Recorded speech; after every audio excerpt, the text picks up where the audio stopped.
커마2급 실기 계산 작업 상세 설명 첫 번째 수식에 대해서 설명드리도록 하겠습니다. 먼저 기본적인 수식에 대한 설명은 수식을 입력하실 때에는 수식의 구조를 이해해서 입력을 하셔야 하고 연산자의 종류와 우선순위를 구별하실 수 있어야 하며 셀 참조 방식에 대해서도 공부를 하셔야 되겠습니다. 그 다음 수식 오류 메시지에 대해서 알고 계셔야 정확한 문제 해결을 하실 수 있겠습니다. 먼저 수식은 등호로 시작한다 라고 되어 있습니다. 우리 엑셀의 셀에는 문자, 숫자, 날짜와 시간 같은 기본 데이터를 입력하실 수도 있고 그 다음 수식을 입력하실 수도 있습니다. 자, 수식은 반드시 등호를 기준으로 수식을 입력하셔야 엑셀이 수식이 입력되었다라는 걸 인식할 수가 있습니다. 수식에는 셀 주소를 활용할 수 있다. 자, 보시면 예문에서 보시다시피 1과 같은 상수가 들어갈 수 있고 K3, F3과 같은 셀 주소가 들어갈 수 있습니다. 그러면 이 셀 주소를 참조해서 그 셀에 담겨 있는 데이터를 가지고 수식을 계산해 준다라는 원리로 이용이 되겠습니다. 그 다음 연산자는 더하기, 빼기, 곱하기, 나누기와 같은 연산자를 활용을 하고 괄호 묶은 부분을 가장 먼저 계산을 하겠습니다. 자, 그래서 우리 수학에서는 식을 적고 등호를 적고 값을 적는 형태라면 엑셀은 등호를 적고 수식을 입력한 후에 셀 포인터를 빠져나오면 그 결과값을 보여준다라는 부분이 되겠습니다. 그 다음 이 수식의 원리는 우리 수학의 명제, 괄호 안을 먼저 계산한다, 곱하기 나누기를 더하기와 빼기보다 우선 계산한다 라는 이런 기본적인 수학 명제를 그대로 따르기 때문에 헷갈릴 때는 수학처럼 풀어내시면 되겠습니다. 일단 먼저 연산자부터 알아보시면 기본 연산자 더하기, 빼기, 곱하기, 나누기는 아실 거고 그 다음에 지수 연산자라고 해서 우리 키보드의 6 위에 있는 기호입니다. 이 지수 연산자는 2의 3승 이런 계산을 하실 때 사용을 하시겠습니다. 그 다음에 우리 퍼센트는 퍼센트를 입력함과 동시에 엑셀이 퍼센트 연산자가 100분의 연산자가 입력되었다라는 걸 인식을 해서 그 값으로 입력을 받아준다라는 얘기입니다.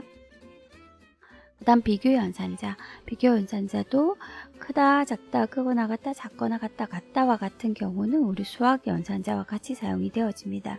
하지만 특이하게 우리 크거나 같다, 작거나 같다 부분에 등호 부분이 반드시 뒤로 위치해야 인식할 수 있다라는 부분만 기억을 하시겠습니다. 그 다음 다르다라는 연산자를 기억을 하셔야 되겠습니다. 우리 같다는 쉽게 이해하시는데 다르다라는 연산자는 이렇게 작성을 하셔야 되고 업무적으로 어떻게 활용을 하시냐면 많은 목록 중에 서울만 뽑아내라 라고 하면 같다 서울을 지정하십니다. 그런데 많은 목록 중에 서울만 제외하고 뽑아내어라 라고 했을 때는 다르다 서울 하셔야지 서울을 제외하고 나머지 값들을 뽑아내어 줍니다. 그래서 우리가 무엇을 제외하고 뭐는 빼고 하라 라는 명령어가 나타나시면 다르다라는 명령어를 가지고 수행을 해주셔야 되겠습니다. 시험에도 출제가 자주 되어지고 업무적으로도 많이 활용되는 연산자입니다. 그 다음 우리 AND라고 부르는 문자열 연산자는 키보드의 7 위에 있는 연산자입니다. 이 연산자는 수치를 연결시키는 게 아니라 문자열 두 개를 뭉쳐서 하나의 문자열로 보여주는 문자열 연산자가 되겠습니다. 업무적으로도 많이 활용하시고 커마2급 시험에는 100% 출제되는 연산자입니다. 기억하셔야 되겠습니다. 참조 연산자, 우리가 하나의 셀을 참조하실 때는 K5 이렇게 셀 주소만 적어 주시면 됩니다. 그런데 우리 참조해야 될 영역이 많다, 많은 영역일 경우에는 콜론, 쉼표, 공백과 같이 연산자를 가지고 구별해서 입력을 해주시는데, 콜론인 경우에는 두 참조 사이에 있는 모든 셀, 연속된 영역을 지정하실 때 콜론, 그 다음 떨어져 있는 영역을 지정하실 때는 쉼표 해서 우리가 컨트롤을 누르고 블록을 씌울 경우에는 쉼표로 지정이 되어진다 라는 부분에서 우리가 보통 이렇게 입력하시기보다는 드래그를 한다든지 컨트롤 누르고 선택을 한다든지 하면 자연스럽게 콜론 연산자와 쉼표 연산자, 참조 연산자가 입력되는 걸 보실 수 있으십니다. 공백 같은 경우에는 두 참조에 되어 있는 셀을 참조한다 되어 있는데, 이건 이제 이론상으로만 존재하기 때문에 이런 게 있다라는 정도만 이해하시면 되겠습니다. 그 다음에 연산자의 우선순위 같은 경우에는 우리 수학에서도 곱하기와 나누기가 더하기 빼기보다 우선한다라는 부분 알고 계시듯, 우리 엑셀에서도 이런 연산자 부분에서 우선순위가 존재한다 라는 거 이론적으로만 알고 계시면 되겠습니다. 그 다음에 셀의 구성과 셀 참조라고 되어 있으면서 아주 중요한 참조에 대한 용어가 나옵니다. 셀에는 입력되는 내용을 데이터라고 부르고, 입력된 데이터를 보기 좋게 꾸미는 걸 서식이라 부른다라는 부분 앞에서 하셨습니다. 그 다음 한번 셀에 입력된 데이터는 다른 셀에서 참조하여 재사용할 수 있다. 이걸 참조라고 부르고, 이 참조라는 개념이 이 엑셀을 특별하게 만들어주는 용어입니다. 다시 말씀드려서 다른 어플리케이션 워드나 파워포인트와 같은 경우에는 이 참조라는 개념을 사용하지 못한다라는 게 정확한 말입니다. 조금은 하실 수 있어도 엑셀만큼 화려하게 완벽하게 사용하실 수는 없습니다. 그렇기 때문에 엑셀에서의 참조는 엑셀이 만들어지게 된 하나의 원리다. 그래서 엑셀에서 참조를 이해 못하고 사용하지 않는다라고 하면 엑셀을 쓸 이유가 없다고 생각을 하시면 되겠습니다. 그래서 조금 어렵다 하더라도 엑셀을 접근하실 때는 참조를 이해를 해야 한다라는 걸 정확하게 기억을 하시고 시작을 하셔야 되겠습니다. 셀 참조에는 상대 참조와 절대 참조, 혼합 참조 세 가지 형태로 나와 있는데, 우리가 이런 걸 구별해야 되는 순간이 있습니다. 항상 이걸 꼭 생각을 하고 참조를 써야 해 라는 건 아니고, 우리가 이게 상대 참조인지 절대 참조인지 혼합 참조인지를 고민해야 되는 순간, 그 순간이 언제냐면 우리가 작성한 참조 수식을 복사를 하면, 복사해야 할 때 고민하셔야 된다는 거죠. 같은 개념으로 채우기를 할 때 어떤 참조인지 고민하셔야 되고, 같은 개념으로 일괄 처리할 때 상대 참조인지 절대 참조인지 혼합 참조인지를 고민하셔야 됩니다. 그래서 자세히 생각해 보시면 하나씩 입력하실 때는 참조를 고민하실 필요 없습니다. 어떤 참조를 써도 상관이 없습니다. 하지만 복사, 채우기, 일괄 처리하려고 하면 항상 고민해서 정확한 참조 방식을 써주셔야 됩니다. 그래서 보시면 복사, 채우기, 일괄 처리, 스피드에 관련된 문제입니다. 엑셀을 조금 빠르게 속도를 늘릴 수 있는 방법, 줄일 수 있는 방법은 딱 한 가지입니다. 참조를 잘 활용하시는 겁니다. 어떤 특별한 함수를 써서 속도가 줄어들고 하는 게 아니라 참조를 잘 활용을 하시면 쉽게 복사하실 수 있고, 쉽게 채우기 하실 수 있고, 쉽게 일괄 처리가 가능하십니다. 근데 참조를 활용하시지 않으면 일일이 하나씩 다 입력해야 되는 방식으로 되기 때문에 속도를 줄이실 수가 없습니다. 그래서 엑셀에서 속도를 줄이고 싶다 하시면 참조부터 공부를 하셔야 되겠습니다. 자, 보시면 상대 참조.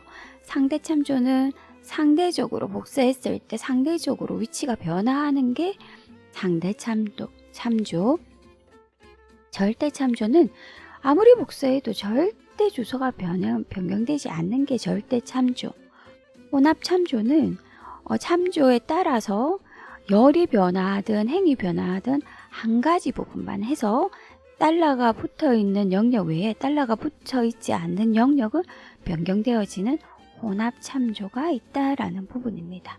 참조에 대해서는 뒤에서 다시 한 번 더 자세히 설명을 드리도록 하겠습니다.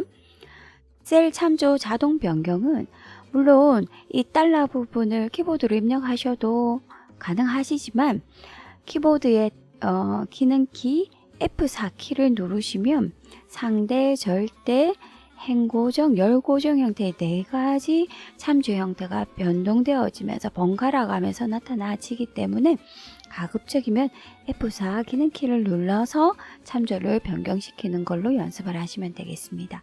참조는 뒤에 한 번 더 설명을 드리도록 하겠습니다. 자, 그 다음에 수식 오류 메시지. 수식을 처음부터 잘 입력하시면 좋겠지만 잘못되었을 때 오류가 나타나지면 오류를 처리하셔야 되고, 수식을 잘 입력했다 하더라도 참조하는 데이터가 올바르지 않으면 오류가 발생할 수 있습니다. 그래서 정확한 오류를 판단을 하고 정확한 문제 해결을 하셔야 오류 없이 작업이 가능하십니다. 제일 먼저 샵샵샵 오류 많이 보셨을 거고, 숫자, 날짜, 시간이 들어있는 열에서 열의 너비가 좁을 때 표시가 나는 겁니다. 그래서 열의 너비만 늘려주면 해결이 가능한 가장 많이 보는 오류 샵샵샵. 다음 샵 디바이드 제로 오류라고 해서 이 나눗셈 관련 오류입니다. 자, 나눗셈에 있어서 우리가 나누는 수는 수학에서도 0으로 나누는 수는 있을 수 없는 불능이다 라고 기억이 나실 겁니다. 그것처럼 나눗셈 계산을 하는데 나누는 수가 0으로 들어왔다라는 오류 메시지입니다.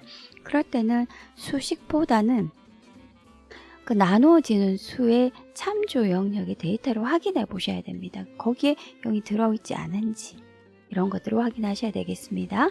다음 샵 NA 오류는 참조 함수, 우리 VLOOKUP이나 HLOOKUP 같은 참조 함수에서 찾으려는 데이터가 없을 수도 있습니다. 그럴 때는 비워두는 게 아니라 이런 NA 오류가 발생을 합니다. 그래서 이런 오류가 발생하면 내가 찾으려는 데이터가 없구나 라고 아셔야 되겠습니다. 다음 샵 네임 오류. 자, 네임은 우리 앞에서 배우셨던 이름 정의에 관련된 용어입니다. 자, 이름 정의를 하고 제대로 이름을 입력하지 않으면 샵 네임 오류가 발생하는 게 원칙인데, 우리가 업무상 작업에 보시면 샵 네임 오류는 이름 정의 때문에 발생하기보다는 우리가 문자를 입력하실 때는 반드시 앞뒤에 큰 따옴표를 입력해 주셔야 하는데, 그 큰 따옴표를 입력하시지 않으시면 그 데이터를 이름으로 인식해서 이름이 오류가 생겼다라고 판단을 해서 샵 네임 오류가 발생을 합니다. 이럴 때는 문자 데이터를 큰 따옴표를 씌웠는지 확인해 보시는 게 우선 하셔야 되겠습니다. 샵 넘버 오류는 수식이나 함수가 잘못 입력되어서 숫자를 아주 크게 범위를 벗어나서 입력이 되어졌을 때 나는 오류로 수식이 잘못 작성되었을 때 많이 나타나는 오류입니다.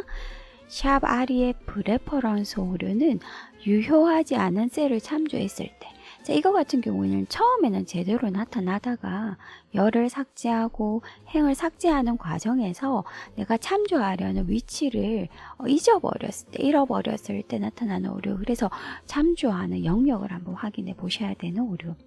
그 다음 샵 밸류 오류는, 밸류라는 것은 값, 숫자라는 의미의 영어입니다. 그래서 숫자가 필요한 인수에 숫자가 아닌 문자 같은 데이터가 들어있을 때 나타나는 오류다 해서 꼭 수식을 잘못 작성했을 때만 오류가 발생하는 게 아니라 내가 갖고 오는 참조하는 영역의 데이터, 인수 같은 것들이 잘못 들어갔을 경우에 나타날 수 있기 때문에 오류를 잘 보시고 해결 방법을 찾아가셔야 되겠습니다.